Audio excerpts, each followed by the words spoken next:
وقال الرسول یا ربی، فرمائیں گے پیغمبر اے پروردگار، ان قومی، بے شک یہ میرے لوگ، اتخذوا ھذا القرآن مہجورا، چھوڑ چکے تھے اس قرآن کو، بنا چکے تھے اس قرآن کو چھوڑ کر، بس طاق میں رکھا ہوا تھا، قرآن خوانی ہو رہی تھی، کسی نے قسم خوانی سے اٹھا لیا اور باقی کوئی کام قرآن کا نہیں ہے۔ ہر طبقے نے قرآن کو چھوڑا ہے، اگر انصاف کرے۔ کیسے؟ حافظ صاحب صرف رمضان میں سناتا ہے، یا لمون تالمون سناتا ہے، شعبان اور شوال میں اس کو قرآن یاد نہیں ہوتا۔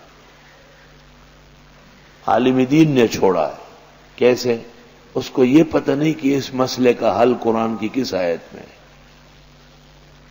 امام اور خطیب نے قرآن کو چھوڑا ہے، وہ لیلا مجنون کے قصے سنائے گا لیکن قرآن کو منطبق نہیں کر سکتا ہے۔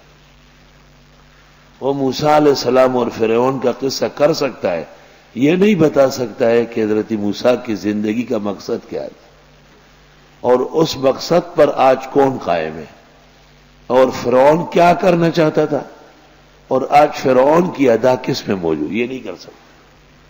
اتخذوا ھذا القرآن مہجورا۔ قرآن تو صحابہ کی زندگی میں تھا۔ ابو موسیٰ اشعری اور معاذ بن جبل بخاری میں ہیں، یمن کے ایک صوبے کے دو گورنر تھے، صوبہ بہت بڑا تھا جیسے حیدرآباد اور کراچی، ادھر ابو موسیٰ اشعری ہے، ادھر معاذ ہے۔ جب ابو موسیٰ اشعری بھی چل پڑتے تھے اور معاذ بن جبل بھی، تو سپر ہائی وے پہ کسی جگہ ملاقات ہو جاتی دونوں کی۔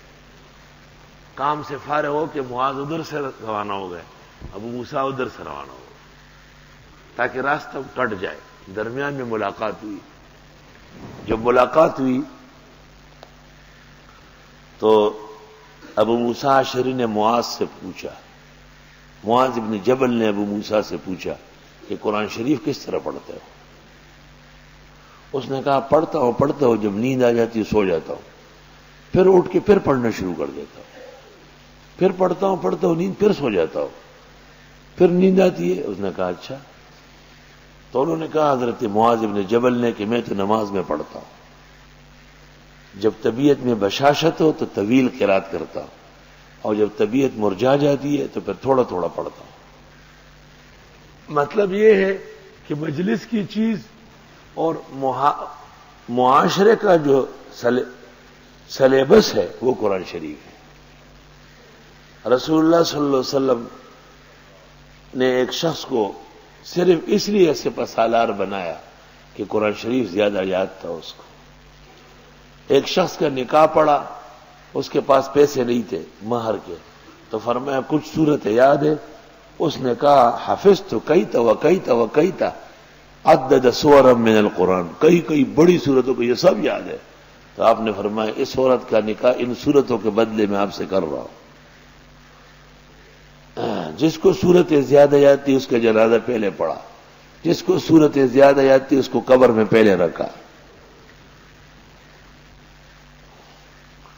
حضرت عمر رضی اللہ تعالیٰ عنہ نے ایک گورنر کو بلایا اور کہا کہ یہ فلاں غلام کو جنگلات کا گورنر بنایا، خیر تو ہے؟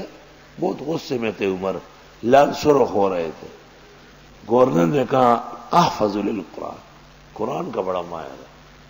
حضرت عمر یکدم کہنے لگے سمعت رسول اللہ صلی اللہ علیہ وسلم یقول ان اللہ یرفع بهذا الکتاب اقواما ویضع به آخرین، واقعی اس قرآن کے ذریعے اللہ عزت عطا فرماتے ہیں۔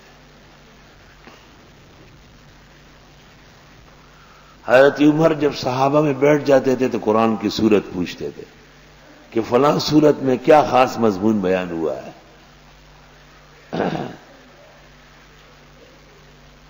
تو قرآن کریم چھوڑنے سے مقصد یہ کہ قرآن کریم کے مقاصد اور جس عزت کے لیے یہ کتاب آئی ہے اس پر توجہ نہیں دی گئی، اور وہ آج بھی ہے، آج بھی وہی موجود ہے۔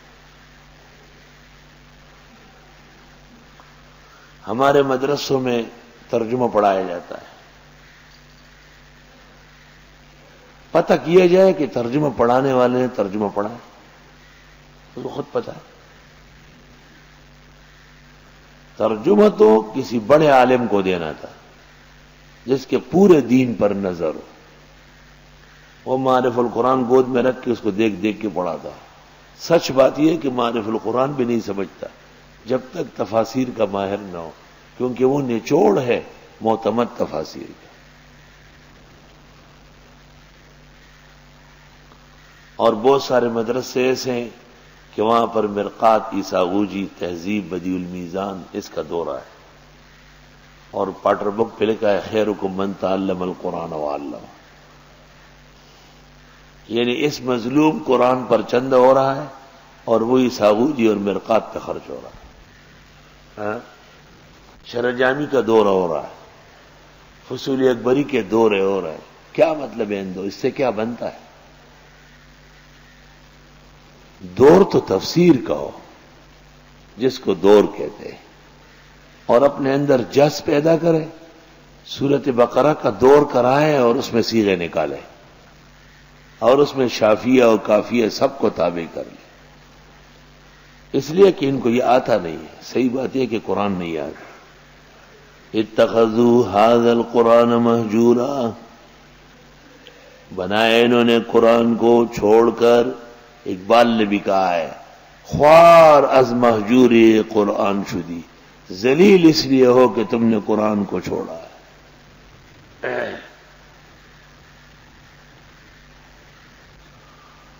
اللہ،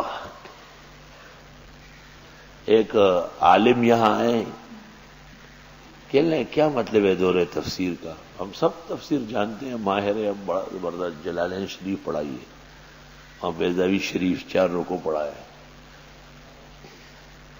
ایک طالب علم بیٹھا تھا 4-5 سال اس نے ترجمہ پڑھا ہے، اس کو میں نے اشارہ کیا، اس نے ان سے کہا کہ اگر آپ سے دریافت کیا جائے کہ قرآن کریم کی آخری 10 سورتوں میں سے کسی ایک سورت کا خلاصہ بیان کرے تو آپ بیان کر لیں گے؟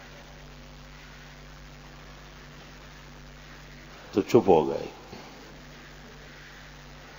کہنے لگے کہ یہ کسی نے پہلے کام کیا ہے۔ تو اس شخص طالب علم نے سوال بدل دیا، اس نے کہا اگر آپ سے یہ پوچھا جائے کہ اس صورت میں خاص چیز کیا بیان ہوئی پھر کیا کریں گے آپ؟ اور اگر یہ پوچھا جائے کہ اس صورت کا ما قبل اور ما بعد سے کیا تعلق ہے؟ اگلے دن میں نے دیکھا یہاں درس میں بیٹھے ہوئے، اس کے بغیر کام نہیں بنے گا۔ تم نے بھی اگر یاد نہیں کیا تو ذلیل و خوار ہو۔ 1000 ماہر ہو جائے اور قرآن نہیں آتا ہو تو آپ کو کچھ نہیں آتا۔ ہدایت کا گنجینہ صرف اور صرف قرآن ہے۔ اس لیے پیغمبر قیامت کے دن یہ نہیں کہیں گے کہ اس کو سلم نہیں آتی تھی اور اس نے میبزی نہیں پڑھی تھی اور اس نے قاضی و حمداللہ کا دورہ نہیں کیا تھا اور اس نے یونیورسٹی سے ڈگری نہیں لی تھی۔ فرمائیں گے اتخذوا هذا القرآن مہجورا، قرآن کی طرف توجہ نہیں کر رہے تھے۔ یہ قیامت کے میدان میں پیغمبر جب شکایت کریں گے تو پھر شفاعت کیسے فرمائیں گے؟ معلوم ہوا کہ قرآن کریم کے ساتھ بدسلوکی کرنے والا شفاعت رسول سے محروم ہو جائے۔